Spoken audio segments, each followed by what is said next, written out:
10절까지입니다. 또한 이것을 알라. 즉 마지막 날들의 위험한 때가 이르리라. 사람들이 자기를 사랑하며 탐욕을 부리며 자랑하며 교만하며 신성 모독하며 부모에게 불순종하며 감사하지 아니하며 거룩하지 아니하며 본성의 애정이 없으며 협정을 어기며 거짓 고소하며 절제하지 못하며 사나우며 선한 자들을 멸시하며 배신하며 고집이 세며 높은 마음을 품으며 하나님을 사랑하기보다는 쾌락들을 더 사랑하며 하나님의 성품의 모양은 있으나 그것의 능력은 부인하리니 이런 자들에게서 돌아서라. 기도하겠습니다. 주님, 오늘도 이 자리에 나온 우리 성도님들에게 더 필요한 대로 말씀을 해주시고 또 이 말씀을 통해서 듣고 또 깨닫고 또 분별하고 순종하고 또 이 말씀을 통해서 또 하나님이 주시는 것들이 무엇인지를 제대로 알고 나아가는 승리하는 성도님들이 되도록 도와주시기를 원합니다. 주님께서 이 시간은 모든 것을 주장해 주옵소서. 주님께 이 시간을 의탁하며 예수님의 귀한 전함을 받들어 기도합나이다. 아멘. 앉아 있으겠습니다. 자, 우리는 지금 마지막 날들의 위험한 때에 우리가 어떻게 해야 하는가? 그 중에서 먼저 위험한 날들의 특성, 현상들에 대해서 우리가 지금까지 보고 있습니다. 이 힘겹고 우리는 어렵고 힘든 시대를 살아가고 있습니다. 그 중에서 사람들에게서 일어나는 위험한 때의 현상 중에 하나가 사람들이 먼저 자기를 사랑하는 데서 그리고 또 탐욕을 부리고 이제 자랑, 지난 시간에 우리가 자랑에까지 대해서 우리가 살펴보았습니다. 자랑, 이 자랑과 관련해서 이제 제가 인용하기를 이제 이 자랑과 관련해서 우리가 자랑하지 말아야 될 것이 있고 자랑해야 될 것이 있다고 말씀을 드렸습니다. 우리가 자랑할 것은 이제 결론적으로 오직 주만을 자랑하고 또 주님이 주신 또 주님의 이름을 자랑하고 주님의 십자가만을 우리는 자랑해야 한다는 것입니다. 이제 우리가 자랑하게 돼서 제가 말씀드릴 때 지난 시간에 우리의 찬송 중에는 주 달려 죽은 십자가 우리가 생각할 때에 세상에 속한 욕심을 헛된 줄 알고 버리네. 죽으신 구주밖에는 자랑을 말게 하소서. 보혈의 공로 힘입어 교만한 마음을 버리네. 자, 여기 보면 죽으신 구주밖에는 자랑을 말게 하소서라고 되어 있습니다. 사도 바울은 뭐라고 말했습니까? 사도 바울은 우리의 약함을 자랑한다 라고 되어 있습니다. 우리가 자랑해야 할 것은 우리 주님의 십자가 또 주님의 이름을 자랑해야 하지만 이제 또한 우리가 자랑해야 할 것은 우리의 약함을 자랑해야 한다. 왜냐하면 우리가 약할 때 우리는 더욱더 겸손하게 되고 또 우리가 약하고 겸손하게 될 때 하나님의 은혜가 머물며 하나님이 우리를 통해서 역사하시게 된다는 것입니다. 그리고 하나님이 우리를 통해서 그분의 강하심을 드러내게 된다는 것입니다. 그래서 우리가 약한 것들은 오히려 좋은 거예요. 인간은요, 약해지지 않으면 교만합니다. 거꾸로 약하면 교만해져요. 뭔가 잘 풀리고 무슨 일들이 잘 되고 건강하고 돈이 있고 모든 부분들이 이게 승승장구하는 것처럼 보이게 되면 인간은 곧 교만해지게 됩니다. 앞에 아무도 안 보여요. 다른 사람도 안 보이고 다른 것들도 안 보여요. 다른 것들을 다 무시하기 쉽습니다. 인간이 꺾이게 될 때야 비로소 내가 약하구나, 모자라구나. 그리고 사람들이 엎드리게 되고 반성하게 되고 또 거기서 더 나아가게 되면 이제 곧 하나님을 찾게 된다는 것이죠.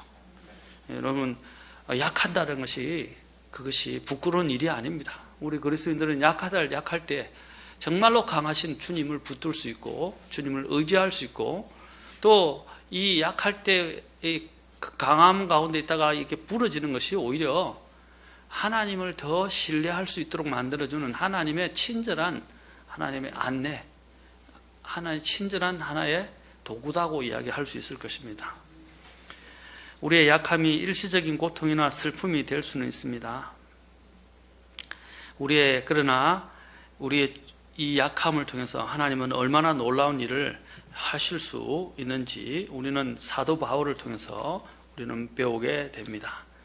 자, 오늘 또 우리가 더 보게 되는 것은 그 다음에 있게 되는 것은 자랑 다음에 바로 또 교만이 바로 연결돼서 나오죠. 이 자기 자랑과 교만. 이제 교만에 대해서 여러분 여기 보면 아까 탐욕 이런 자랑이나 교만도 거의 비슷한 것이라고 할 수 있는데 여기 보면 이 신성모독, 교만 이런 것들도 다른 죄악들의 목록, 죄들의 목록 속에 그대로 드러나고 있다는 것입니다. 마가복음 9장 22절에도 보면 이런 탐욕, 사악함, 신성모독, 교만 이것들이 죄의 목록 속에 들어있다는 것을 보게 됩니다. 교만하다는 것은 자랑하는 것과 연결된 말로서 남을 멸시하고 거만한 것을 뜻합니다. 이 교만이라는 것은 자기 자신의 위치와 분수를 잊어버리는 거예요. 자기 자신의 위치를 잃어버리는 것입니다. 여러분 사탄이 결국에는 자기 위치를 잊어버렸죠. 하나님이 천사들 중에는 두 가지 천사가 있는데 사탄에 의해서 타락한 사탄을 따라서 하나님을 대적하여 타락한 천사들이 있고요. 자신들의 지위를 떠나서 잊어버려서 이제 하나님이 하지 말라는 짓을 하게 돼서 갇히게 된 천사들이 있습니다. 이제 그 두 종류의 천사들이 있는데 타락한 천사들 중에는 그것을 성경에서는 죄를 지은 천사들이라고 말합니다. 그들은 어떤 천사들이냐? 자기의 지위를 떠난 것입니다. 자기 위치를 잊어버린 거예요. 사탄도 마찬가지입니다. 자기 위치는 피조물입니다. 그렇죠? 자기 위치를 잊어버리게 될 때 일어나는 것입니다. 하나님의 임재가 이제 하나님의 임재가 그들에게서 거두어지고 그들은 멸망으로 이끌어지게 된 것입니다. 교만은 무엇입니까? 바로 멸망으로 인도하는 가장 선봉에 서 있는 하나의 가장 선두에서 나타나는 표식이라고 할 수 있습니다. 사탄이 하늘에서 쫓겨난 그 이유 중에 하나도 바로 그 안에 죄가 불법이 발견되어졌지만 가장 근원적인 것은 교만이었다라는 것입니다. 내가 하나님의 하늘의 보좌 위로 높이리라. 그렇죠? 왕자 위로 높이리라. 이사야서 14장 12절부터 15절에 잘 나타나고 있습니다. 주님께서는 오 아침의 아들 루시퍼야 내가 어찌 하늘에서 떨어졌는가. 아까 그랬죠. 교만은 떨어진다 그래. 패망한다 그랬어요. 자, 그가 위치를 잃어버리게 됐는데 자기 위치를 자신의 분수를 망각한 것입니다. 이렇게 말합니다. 민족들을 약하게 만든 자야 너가 어찌 끊어져 땅으로 떨어졌는가. 내가 내 마음속으로 이르기를 내가 하늘로 올라가 내가 하나님의 별들 위로 내 왕자를 높이리라. 내가 북쪽의 연면들에 있는 해중의 산 위에 앉으리라. 내가 구름들이 있는 높은 곳 위로 올라가서 계속 높은 곳 하나님의 왕자 그렇죠? 하늘로 올라가 계속 지금 하나님께 대해서 도전을 하고 있는 것을 보게 됩니다. 그리고 난 다음에 내가 지극히 높으신 이와 같이 되리라. 이 사탄이 바로 교만한 모습을 우리는 보게 됩니다. 지상 낙원인 에덴 동산에 살던 아담과 이브가 죄를 범해서 죄를 지어서 쫓겨나게 된 것도 바로 사탄이 부추긴 이 교만함이 인간 마음속에 들어가게 된 것입니다. 내가 눈이 밝아져 신들과 같이 될 것이니까 이 선악과를 먹어라 라고 유혹했던 것입니다. 신들과 같이 될 것이다 라는 바로 그 안에 교만함을 일으키셨습니다. 여러분 그 신들이라고 이야기하는 천사들보다 더 나은 존재가 인간입니다. 왜냐하면 인간은 하나님의 형상으로 만들어졌어요. 그렇죠? 그보다 더 좋은 것이 있습니까? 천사들은 사실 구속받은 자들 위해서 수종 들기 위해서 만들어진 존재들에 불과합니다. 종들이에요, 종들. 우리는 하나님의 자녀들입니다. 그런데 그것을 잊어버리게 됐을 때 이제 우리는 영원히 살도록 창조되었지만 천사들보다 못한 존재가 되었던 것입니다. 죽을 수밖에 없는 존재가 된 것입니다. 사탄이 이러한 인간의 교만을 자극시켜서 유혹에 빠져 하나님을 배신하게 한 것입니다. 교만한 자는 하나님이 없어도 된다는 생각에서 비롯된 것입니다.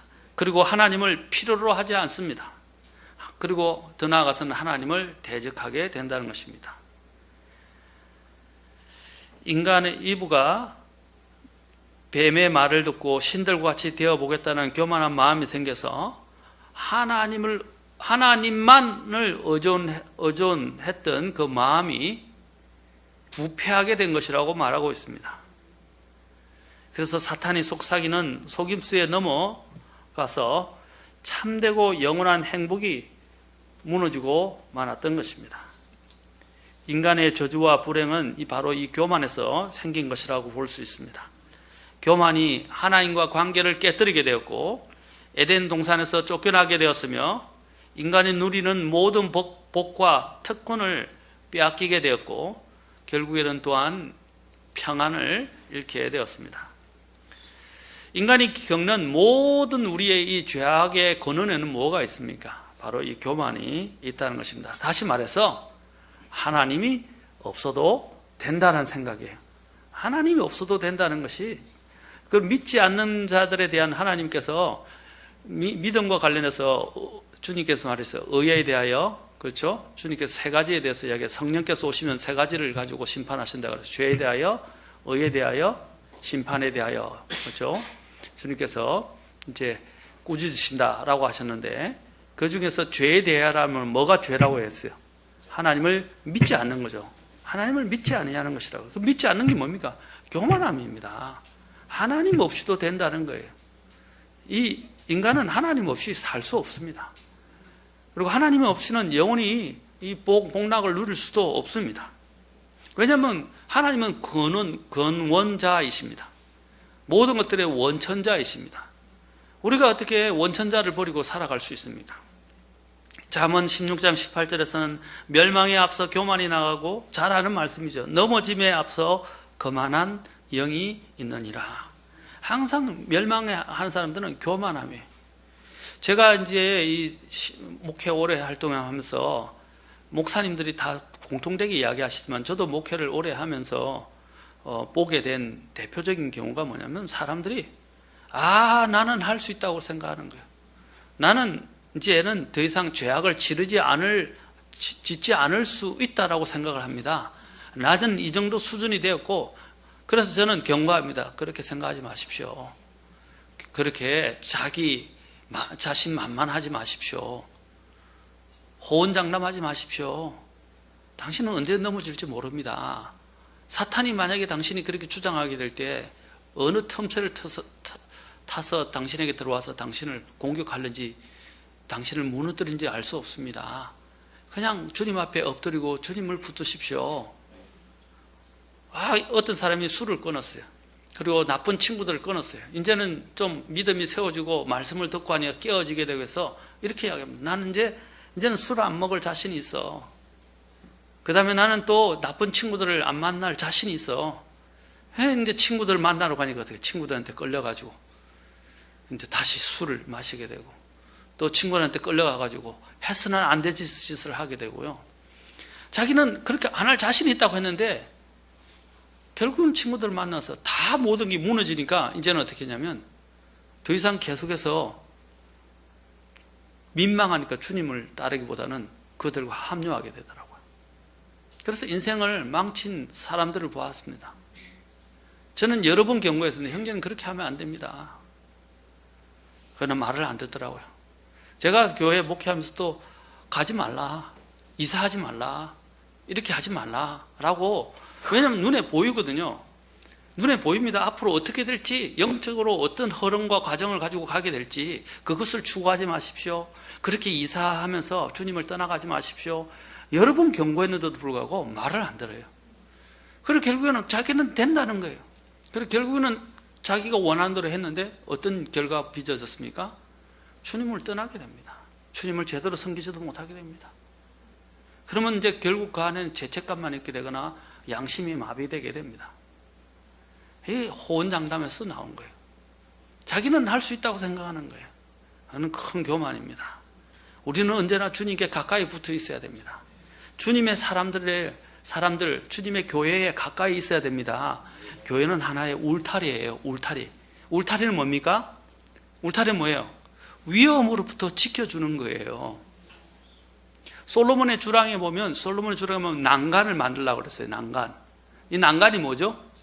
자, 여러분 높은 곳에 왔는데 여러분 아파트들 사시는 분들 많죠? 빌라나 높은데. 자, 높은 빌라나 아파트 가면 여러분 바깥에 있고 베란다를 확장하는 경우도 많은데 하고 난 다음에 항상 문을 열면 뭐가 있죠? 난간을 쳐놨잖아요. 그렇죠? 왜 난간을 쳐놨을까요? 예, 그 난간이 있는 것과 없는 것은 엄청난 차이예요. 조금만 자칫 잘못하면 난간이 없으면 바로 떨어져 죽어요. 다친다고요. 크게 다친다고요. 그래서 뭐냐면 다 난간을 만들어 놨어요. 그 난간을 만드는 이유가 뭡니까? 위험으로부터 그들을 지키기 위해서입니다. 교회라는 것이 바로 그거예요. 난간의 역할을 하는 거예요. 그렇죠? 아이들이 부모의 테두리 속에 있는 것은 좋은 일이에요. 왜? 부모가 그 테두리 속에서 아이를 보호한다 이 말입니다. 마찬가지로 교회가 이게 울타리를 쳐주죠. 특히 목사님들이 하나님의 말씀으로 울타리를 쳐주잖아요. 예, 듣기 싫을 수 있어요. 울타리 가지 마라, 뭐 하지 마라, 그 넘어가지 마라, 이렇게 하는 것들이 싫을 수 있어요. 그러나 그 울타리를 쳐주는 것은 그들을 보호하기 위해서라는 것입니다. 영적으로. 그런데 그걸 무시하게 되면 어떤 일이 일어나죠? 낭패를 당하는 거예요. 여러분, 울타리 안에 있으라는 것들이 듣기 싫어 보이지만 그것은 내 안전을 위해서는 필수적인 것입니다. 요즘 사람들이 안전에 대해서 얼마나 많은 신경을 씁니까? 그 안전은 거저 얻어지는 게 아니라 순종할 때 얻어지는 거예요. 순종할 때. 잠언 15장 25절에 보면 주께서 교만한 자의 집은 허무시되 과부의 땅의 경계는 굳게 세우시리로다 했습니다. 교만한 자의 집은 어떻게 한다고 그랬어요? 주님이 허무신다라고 그랬어요. 교만은요, 하나님께로부터 오는 은혜를 막아버리고 하나님의 그 적대감을 불러오는 무서운 적입니다. 하나님의 은혜를 막아버린다는 것이죠. 그래서 예레미야서 50장 29절에 보면 주님께서 바빌론에 대해서 말씀하시면서 그녀가 교만하여 주를 대적하고 라고 하고 있습니다. 그녀가 바빌론이 교만하여 뭐라고 그랬어요? 교만하면 주를 대적한다 라고 말하고 있어요. 자, 그 교만한 자가 주님을 대적하게 만들 뿐 아니라 또 예레미야 50장 31절의 그 뒤절에는 거꾸로 이야기합니다. 너 지극히 교만한 자여 내가 너를 대적한다. 자, 상호 대적하게 만든다는 거예요. 교만하는 것은요.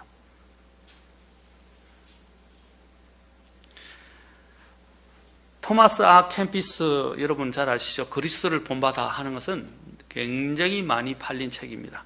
철로 역정만큼 많이 팔렸을 거예요. 이전에 이거 여러분들이 이런 책은 읽어보시는 거 괜찮아요. 그리스도를 본받아 하는 토마스 아 캠피스의 책을 꼭 읽어보십시오.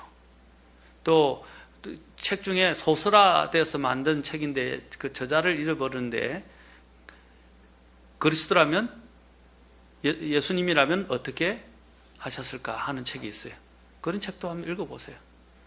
그럼 매 모든 상황의 경우에서 지금 이 상황에 나의 이러한 상황에 예수님이라면 어떻게 행하셨을까를 생각해 보는 거예요. 그러면 어떻게 해요? 행동을 이나 결정을 조심해서 하게 된다는 것입니다. 이것은 삶을 살아가는 데서 굉장히 중요한 거예요. 요즘은 이런 것들이 자꾸 무시되고 있어요. 여러분 이런 마음가짐은 좋은 겁니다. 이것은 선한 것입니다. 그래서 그리스도를 본받아라는 책에 보면 이렇게 토마스 아 캠피스가 이렇게 말합니다. 자신의 겸손을 고백하기 전에는 당신의 영적 생활에 커다란 진보를 절대로 가져올 수 없다라고 이야기했습니다. 자신의 겸손을 고백하기 전에는 당신의 영적 생활에 커다란 진보를 절대로 가져올 수 없다. 성경에도 분명히 말씀하고 있죠. 야고보서 4장 6절과 베드로전서 5장 5절에서는 뭐라고 그랬습니까? 그분께서는 더 많은 은혜를 베푸시나니 그러므로 그분께서 이르시되 하나님은 교만한 자를 물리치시나 겸손한 자들에게는 은혜를 베푸느니라. 이걸 베드로도 똑같이 이야기하고 있다. 하나님께서는 교만한 자는 물리치시나 겸손한 자에게는 은혜를 주시느니라. 베드로전서 5장. 저는 성경을, 저도 목회하고 웬만한 성경을 공부하고 지금까지 많은 설교도 하고 성경을 연구도 많이 했지만 또 누구보다도 성경을 많이 안다고 자부합니다. 그러나 성경을 더 공부하면 공부할수록 어떤 마음이 들으냐, 지금은 정말 성경을 모르겠다는 겁니다. 너무 심오하고 너무 공부할 게 많고 너무 정말 부족한 게 많다는 걸 깨닫게 합니다. 그런데 섣부른 자들이 보면, 특히 젊은이들 섣부른 성경을 좀 깨달았다는 자들이 그냥 와서 뭐 성경을 대단히 안다고 막 성경 지식을 자랑하는 사람들이 많이 있어요. 저는 그런 사람들은 좀 걱정이 많이 됩니다. 여러분, 성경은 자랑하기 위해, 지식을 자랑하기 위해 성경을 아는 게 아니에요. 그 성경을 알고 살아가는 것입니다. 성경은 우리에게 생명을 주기 위해서 존재하는 것이지, 자랑하기 위해서, 지식을 좀 알고 가지고 자랑하기 위해서, 다른 사람들을 정죄하기 위해서, 다른 사람들과 비교하기 위해서, 다른 사람들에게 내 지식적 우위를 점유하기 위해서 성경을 공부하는 게 아니에요. 많이 알면 뭐합니까? 그 말씀대로 살아가지를 못하는데, 차라리 성경 하나를 알고도 그것을 가지고 순종하는 할머니들이 더 나을 수 있어요. 성경을 많이 알고도 실천하지 않고 순종하지 않는 사람들이 있어요. 교회를 오래 다니면 뭐합니까? 순종할 줄을 모르는데. 교회를 오래 다니는 게 중요하지 않아요. 하나님 말씀을 하나를 배우면 그 안에 순종할 줄 아는 사람이 더 중요한 거예요. 오늘 이런 분위기들이 제대로 이루어지지 않고 있는, 이런 것들이 제대로 이루어지지 않는 모습들을 교회에서 많이 보게 됩니다. 자, 한번 11장 2절에 보면 교만이 오면 수치도 오거니와 겸손한 자에게는 지혜가 있다 그랬습니다. 시편 138편 6절에는 주께서는 높이 계실지라도 겸손한 자에게 관심을 기울이시며 교만한 자는 멀리서도 아시는도다. 주님은 높은 곳에 멀리 계시지만 교만한 자를 다 아신다는 거예요. 그 마음의 속속들이를 다 알고 계십니다.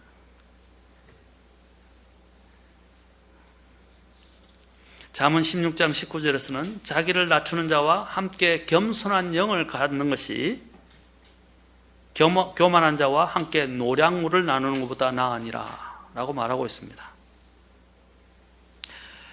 다시 말씀드린 교만은 반드시 멸망과 수치를 가져온다는 사실을 유념해야 합니다.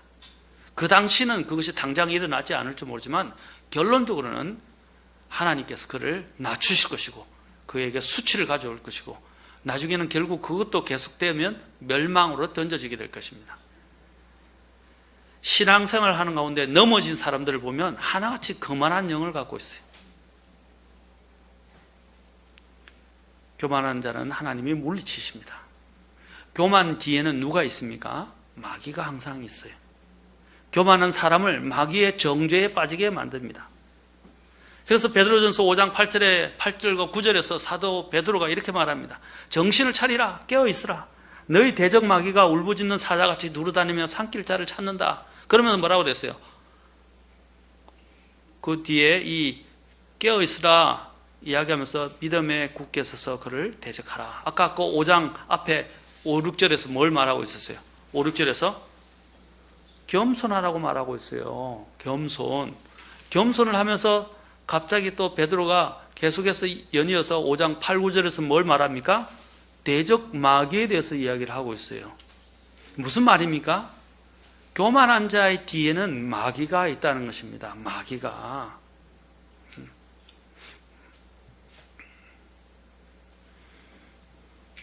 우리가 잘 알지만 우스갯소리로 세상에서 참 꼴벌견인 세 가지 3대 체가 있다 그랬어요. 모르면서 아는 채, 없으면서 있는 채, 못났으면서도 잘난 채 하는 것. 그렇죠. 3대 체가 있다고 그랬어요. 여러분, 이 체가 일종의 교만함을 이야기하는 것입니다. 여러분, 왜 또 성경에서 목회자를 세울 때, 목회자나 직분자를 세울 때 초신자를 세워서는 안 되는 것입니까?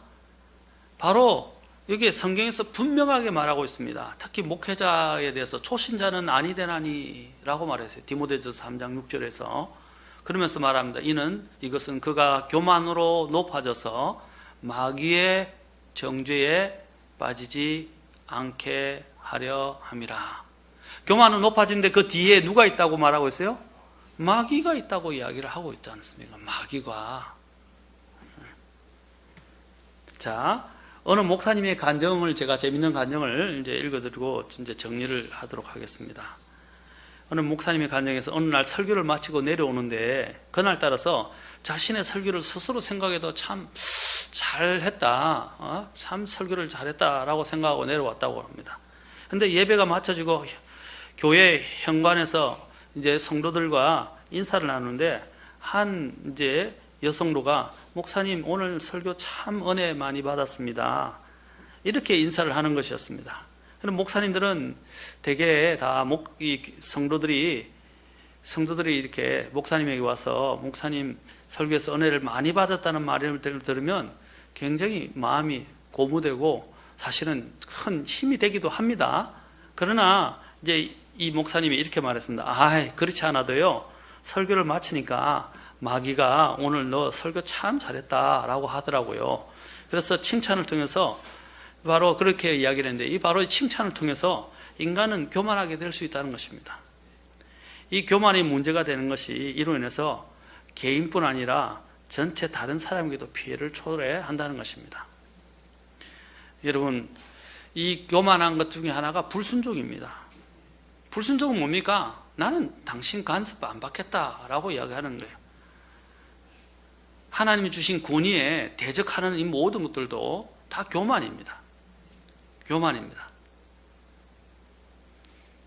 여러분, 이건 조심해야 됩니다. 나는 당신의 특히 권위에 있는 사람들 말이 필요 없다. 오늘날 권위가 무너지고 있지 않습니까? 우리 사회에 있어서, 사회에서, 나라에서 권위가 지금 해체되고 있어요. 권위가 무너지는 것은 이것은 굉장한 큰 일입니다. 하나님이 가장 싫어하는 것이 권위를 무시하는 거예요. 질서를 파괴하는 것입니다. 오늘날 우리가 자녀를 키우는 데 있어서 가장 중요하게 생각하는 교육법이 아이들의 자긍심을 키우는 것입니다. 유치원에서도 학교에서도 심지어 학원에서도 애들의 자긍심을 가지게 만들어 주려고 애를 씁니다. 그 자긍심을 갖는 것은 중요합니다. 그런데 문제는 아이 길을 죽이지 않겠다고 해서 아이들이 하고 싶은 대로 방치하고 맨날 아이들에게 너가 최고, 너가 제일 잘생겼어, 너가 제일 이뻐, 너가 최고야, 너는 천재야, 아이고 잘한다. 계속 아이가 잘못하는데도 불구하고 잘못한 것을 제대로 가르쳐주고 징계하고 바로잡아주기보다는 모든 것이 최고라고 이야기하는 거예요. 그러면 아이들이 어떻게 됩니까? 아이들은 자기 중심적이 되고 자기밖에 모르는 존재가 되고 결국에 나아가서는 다른 사람들을 무시하고 경멸하는 교만한 아이가 되는 것입니다. 오늘날 이 무시에도 하나가 더 붙어서 요즘 개무시라는 말을 많이 쓰더라고요. 우리가 교만을 극복하기 위해서는 먼저 자신이 얼마나 연약하고 죄인인지를 깨달아 알아야 됩니다. 우리는 항상 매일매일 고백해야 될 말이 뭔지 아십니까? 주님, 저는 연약합니다. 저는 부족합니다. 저는 그래서 주님이 매일 필요합니다. 라는 고백이 매일 필요해요. 주님, 저는 정말 연약합니다. 부족합니다. 오늘 저를 도와주시면 저는 살아갈 수 있는 힘과 여력과 건강도 없습니다. 주님이 필요합니다. 주님을 의지하기를 원합니다. 우리는 매일매일 고백해야 됩니다. 매일 하루를 시작하면서 그래야 주님을 의지하게 돼요. 내가 어떻게 구원받는지를 한번 생각해 보십시오. 내가 내 죄인임을 알고 내가 나를 낮추고 내가 죄인임을 알게 되고 내가 얼마나 그렇죠? 추악하고 연약한지를 깨닫게 됐을 때 주님을 제대로 만나게 되지 않았습니까? 그러지 않았다면 주님을 만날 수가 없었어요. 그와 함께 우리는 전능하신 하나님의 능력을 깨닫고 자신의 한계를 깨달아야 하며 예수님과 같은 겸손한 마음을 가질 필요가 있습니다. 버나드라는 분은 이렇게 말하고 있습니다. 한 계단만 더 내려가라. 이렇게 이야기했어요. 한 계단만 더 내려가라. 여러분, 우리는 모든 일에 대해서 한 계단만 더 내려가 보십시오. 그러면 제대로 보입니다. 우리가 그것을 안 하려고 하니까 자꾸 문제가 되는 거예요. 자, 마지막 이 예화만 하고 마치겠습니다. 러시아 황제 니콜라이는 한번 자기 군대의 진영 시찰을 나갔습니다. 그는 이른 아침에 간소한 산책복을 입고 캡을 쓰고 산책을 나갔습니다. 이리저리 둘러서 돌아오는 길에 한 곳에 오니까 거기는 두 갈래 길이 있었고 그 길가에 한 거만한 군인이 배를 내밀고 한 손에 담배를 피우고 연기를 피우며 서 있었습니다. 그래서 황제는 그 앞에 가서 군대 예를 하고 길을 물었습니다. 그 군인은 아주 거만한 태도로 담배 연기를 쭉쭉 내뿜으면서 담배 낀 손으로 한쪽 귀를 저렇게 이렇게 가리키면서 이리로 가 하고 반말을 썼습니다. 그래서 황제는 그 길로 두어 발자국을 옮기다가 그 군인의 거만한 태도에 흥미가 생겨서 다시 발길을 돌려서 그 군인을 향해서 말했습니다. 당신 계급이 뭡니까? 하니까 이 군인은 신이 나듯 거만하게 말했습니다. 자네가 한번 맞춰보게나. 네? 상사이신가요? 아니, 그 위야. 그러면 소위이신가요? 아니, 그 위야. 난 대위란 말이야. 아, 그러자 황제가 대위는 참 훌륭하십니다. 황제가 발을 돌이키려 하자 그 군인이 물었습니다. 자네 계급은 뭔가? 이번에는 대위님이 한번 맞춰보시죠? 하고 물었어요. 그러자 자네 혹시 일병인가? 아니면 그 위입니다. 그러면 상병인가? 아니요. 그보다는 한참 위입니다. 그러면 중위인가? 아니면 그 위입니다. 이때 군인은 좀 당황했습니다. 중위 하니까 이제 대위밖에 안 남았거든요. 자기보다 더 높게 될 수 있단 말이에요. 그러니까 그러면 나와 동급이게끔 대위인가? 아니, 그보다 훨씬 위입니다. 군인이었던 그 군인의 거만했던 허리가 굽어지기 시작하고 말소리가 점점 떨리기 시작했습니다. 그러자 그러면 당신은 누구입니까? 물으니까 난 이 나라의 황제요. 그러자 그 군인은 막 무릎이 떨면서 어쩔 줄을 몰라 무릎을 꿇고 황제에게 용서를 구했습니다. 그러자 황제가 뭐라고 한지 아십니까? 일어나거나 너나 나나 한 가지다. 이 천지 만물을 지으신 하나님 앞에서는 대위든 황제든 아무런 차이가 없다. 그러니 우리 하나님 앞에서 앞으로는 온전히 겸손하게 살도록 하자라고 이야기했다고 합니다. 황제 니콜라이에 관련된 이야기입니다. 러시아 황제. 사랑하는 성도 여러분, 우리는 하나님 앞에서 겸손해야 합니다. 누구나 다 겸손해야 합니다. 그 겸손한 자에게 하나님은 정말 놀라운 은혜를 주실 것이고 하나님은 그 겸손한 사람의 약함을 통해서 하나님의 강하심과 놀라우심을 드러내 보이실 것입니다. 사랑하는 성도 여러분, 주님 앞에 겸손합시다. 기도하시겠습니다.